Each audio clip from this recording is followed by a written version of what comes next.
আছে যে কিছুদিন আগতে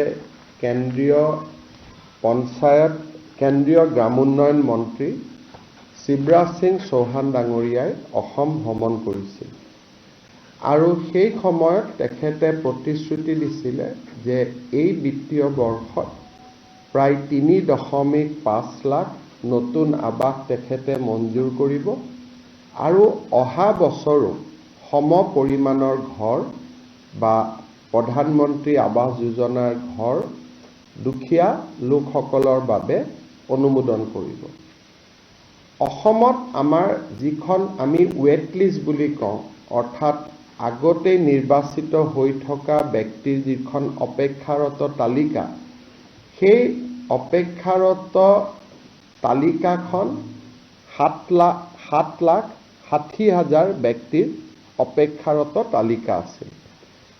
শিৱৰাজ সিং চৌহান ডাঙৰীয়াই প্ৰতিশ্ৰুতি দি যোৱা অনুসৰি আমাক 3,80,000 নতুন ঘৰ তেখেতে আমাক আবণ্টন দিয়ে আৰু আমি আপোনালোকক জনাবলৈ পাই ভাল পাইছোঁ যে অহা 19 তাৰিখে সমগ্ৰ ৰাজ্যজুৰি অনুষ্ঠিত হ'বলগীয়া এক সমাৰোহৰ জৰিয়তে আমি এই 3,80,000 হিতাধিকাৰীৰ ঘৰ বনাবৰ বাবে তেওঁলোকৰ প্ৰথম যিটো কিস্তি বুলি কয় তাক আমি হিতাধিকাৰীসকলৰ বেংক একাউণ্টলৈকে ট্ৰান্সফাৰ কৰিম।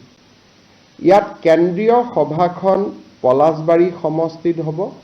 অৱশ্যে ৰাভা হাছং পৰিষদৰ নিৰ্বাচনৰ অধীনত থকা অঞ্চলটোৰ হিতাধিকাৰী সভালৈ নাহে। বাকী পলাশবাৰী, হাজো, শুৱালকুছি, ছয়গাঁও, বকুৰ, ৰাভা হাছঙৰ নিৰ্বাচন নথকা অঞ্চলবিলাকৰ হিতাধিকাৰীৰে পঞ্চায়ত মন্ত্ৰী ৰঞ্জিত দাস ডাঙৰীয়া আৰু মোৰ উপস্থিতিত পঞ্চায়ত আৰু গ্ৰাম উন্নয়ন বিভাগে প্ৰথম কিস্তিৰ ধন 3,80,000 হিতাধিকাৰীলৈকে বিতৰণ কৰিব। আমি নিশ্চিত যে এই 3,80,000 হিতাধিকাৰীক ধন বিতৰণ কৰাৰ লগে লগে এপ্ৰিল-মে মাহত আমি আৰু 3,80,000 হিতাধিকাৰীৰ বাবে ভাৰত চৰকাৰৰ পৰা অনুমোদন লাভ কৰিম আৰু অসমত 7,60,000 আৰু সৰ্বমুঠ প্ৰধানমন্ত্ৰী আৱাস যোজনাৰ অধীনত প্ৰায় 30 লাখ পৰিয়ালে প্ৰধানমন্ত্ৰী আৱাস যোজনাৰ ঘৰ পাবলৈ সক্ষম হ'ব। ইতিমধ্যে প্ৰায় 22 লাখ পৰিয়ালে ঘৰ পাইছে বা ঘৰ নিৰ্মাণৰ কাম চলি আছে। এতিয়া ইয়াত এটা নতুন প্ৰশ্ন সদায় থাকে যে বহুত দুখীয়া মানুহে কয় যে আমি ঘৰ পাবলৈ এতিয়াও বাকী আছোঁ। অসমত 62 লাখ পৰিয়াল আছে। 62 লাখ পৰিয়ালৰ 30 লাখ পৰিয়ালে প্ৰধানমন্ত্ৰী আৱাস যোজনাৰ ঘৰ পোৱাৰ পিছত আমি ভাবোঁ যে এতিয়াও 4-5 লাখ দৰিদ্ৰ লোকে ঘৰ পোৱাৰ প্ৰয়োজনীয়তা আছে।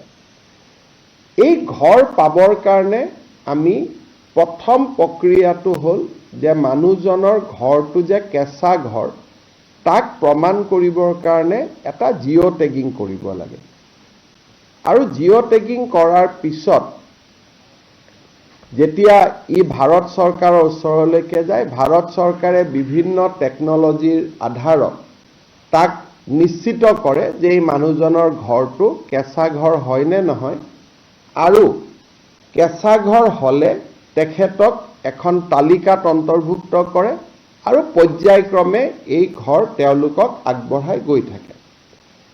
অহা বছৰ এপ্ৰিল-মে মাহত আমি 3,80,000 ঘৰ পোৱাৰ লগে লগে আমি 2018-19 চনত যিখন তালিকা বনাইছিলোঁ সেইখন এক্সজষ্টেড হৈ যাব। তাত আৰু এজনো ৱেট লিষ্টত মানুহ নাথাকিব।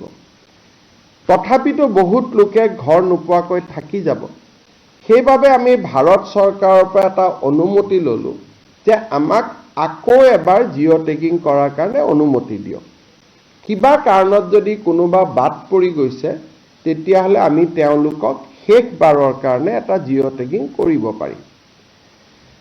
কিন্তু জিঅ' টেগিং কৰিলে সাধাৰণতে গাঁৱৰ মানুহে আমাক আপত্তি কৰে যে পঞ্চায়ত আৰু গ্ৰামোন্নয়ন বিভাগৰ কৰ্মচাৰীসকলে 25-30 হাজাৰ টকা দাবী কৰে আৰু তেওঁলোকক যদি টকা দিয়া নহয় তেওঁলোকে দৰিদ্ৰ দুখীয়া মানুহৰ ঘৰ জিঅ' টেগিং নকৰে। অভিযোগ কিমান সঁচা কিমান মিছা তাক আমি অনুসন্ধান কৰিব খোজা নাই, কাৰণ বহু অভিযোগ সঁচা হ'লেও তাৰ প্ৰমাণ নাথাকে, প্ৰমাণ নাথাকিলে চৰকাৰে ব্যৱস্থা ল'ব নোৱাৰে। সেইকাৰণে আমাৰ সদায় লক্ষ্য আছে যে ইম্প্ৰুভমেণ্ট অফ দ্য ছিষ্টেম, ব্যৱস্থাৰ পৰিৱৰ্তন হ'ব লাগে, যাতে ব্যৱস্থাৰ পৰিৱৰ্তনত দুৰ্নীতি বা দৰিদ্ৰ মানুহক প্ৰবঞ্চনা কৰাৰ যিখিনি ক্ষমতা সি যাতে একেবাৰে সীমিত হৈ পৰে, যে কৰিব খুজিলেও কৰিব নোৱাৰে। সেইবাবে এইবাৰ আমি জিঅ' টেগিঙৰ এটা নতুন ব্যৱস্থা আৰম্ভ কৰিছোঁ। এইবাৰ প্ৰথম জিঅ' টেগিংটো আমাৰ গাঁৱৰ মহিলা আত্মসহায়ক গোটসকলক যোনে পৰিচালনা কৰে জীৱিকা সখী বাইদেউসকলৰ দ্বাৰা আমি প্ৰথম জিঅ' টেগিংটো কৰাম। লোকসভা নিৰ্বাচনৰ সময়তো মই ৰাইজক প্ৰতিশ্ৰুতি দিছিলোঁ যে আমি আত্মসহায়ক গোটৰ সুবিধা লৈ এইবাৰ আমি জিঅ' টেগিং কৰাম।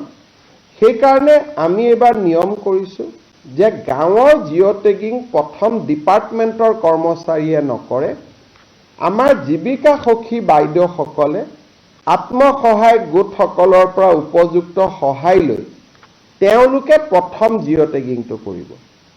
এইটো ভাৰতৰ ভিতৰতে অসমত প্ৰথমবাৰ আমি আৰম্ভ কৰিছোঁ যে ডিপাৰ্টমেণ্টে জিঅ' টেগিং নকৰে, আত্মসহায়ক গোটৰ বাইদেউসকলে ঘৰে ঘৰে লৈ যাব আৰু জীৱিকা সখী বাইদেউসকলে জিঅ' টেগিং কৰিব। আৰু তাতো আমি নিয়ম কৰিছোঁ যে সেইখন গাঁৱৰ জীৱিকা সখী বাইদেৱে টেগিং নকৰে, ওচৰৰ গাঁওখনৰ পৰা আহিহে তেওঁ টেগিং কৰিব। দ্বিতীয়তে, ইমানখিনি কৰাৰ পিছতো বহুতে ক'ব পাৰিব যে নহয় মোৰ তথাপিতো জিঅ' টেগিং নহ'ল। এইবাৰ আমি আৰু এটা ব্যৱস্থা কৰিছোঁ, সেল্ফ জিঅ' টেগিং। অৰ্থাৎ মোৰ ঘৰটো মই নিজে জিঅ' টেগ কৰি দিব পাৰোঁ। মোৰ ঘৰটো কেঁচা ঘৰ, ঘৰটোৰ মই ফটোখন লৈ মই নাম এড্ৰেছ লৈ জিঅ' টেগিং কৰি দিব পাৰোঁ। তাৰমানে আমি দুটা নতুন কাম কৰিলোঁ। এটা হ'ল সেল্ফ জিঅ' টেগিং, অৰ্থাৎ নিজেই নিজৰ ঘৰটোক জিঅ' টেগ কৰি দিব পাৰিব, আৰু আত্মসহায়ক গোটৰ বাইদেউসকলৰ সহযোগত জীৱিকা সখী বাইদেউসকলে জিঅ' টেগিং কৰি দিব। আৰু কোনোবাই যদি এই ক্ষেত্ৰত টেকনলজি নাজানিব, জিঅ' টেগিং কৰিব নাজানে, গাঁৱৰ কোনোবা মানুহে যদি দুখীয়া পৰিয়ালটোক সহায়ো কৰি দিয়ে জিঅ' টেগিং কৰিবৰ কাৰণে, আত্মীয়ও জিঅ' টেগিং কৰি দিয়ে। মই বিধৱা মানুহ, মই নিজে নোৱাৰোঁ, কিন্তু ডেকা ল'ৰা এটা গাঁৱৰ মাতি আনি মই ক'লোঁ যে মোৰ ঘৰটো জিঅ' টেগিং কৰি দিয়ক, তেওঁ তাতো জিঅ' টেগিং কৰিব পাৰিব। অসমত প্ৰথমবাৰৰ বাবে আমি এই ধৰণৰ ব্যৱস্থা হাতত লৈছোঁ। যেতিয়া সকলো জিঅ' টেগিং হৈ যাব, শেষত মাত্ৰ পঞ্চায়ত ডিপাৰ্টমেণ্টৰ মানুহখিনিয়ে গৈ এটা চেকিং কৰিব যে এওঁলোকে জিঅ' টেগিং ক'ৰবাত পকা ঘৰ এটাও জিঅ' টেগিং কৰি দিয়া নাইতো। অৰ্থাৎ ফাইনেল চেকিংটোহে পঞ্চায়ত ডিপাৰ্টমেণ্টৰ মানুহে কৰিব, জিঅ' টেগিংটো বাইদেউসকলে কৰিব, জীৱিকা সখীসকলে কৰিব বা নিজে কৰিব, কিন্তু ফাইনেল চেকিংটো আমাৰ পঞ্চায়ত গ্ৰামোন্নয়ন বিভাগৰ কৰ্মচাৰীয়ে কৰিব। কিন্তু তাৰ পিছতো যোনে জিঅ' টেগিং নকৰক কিয় আমি আৰু এখন গাঁও সভা কৰিম।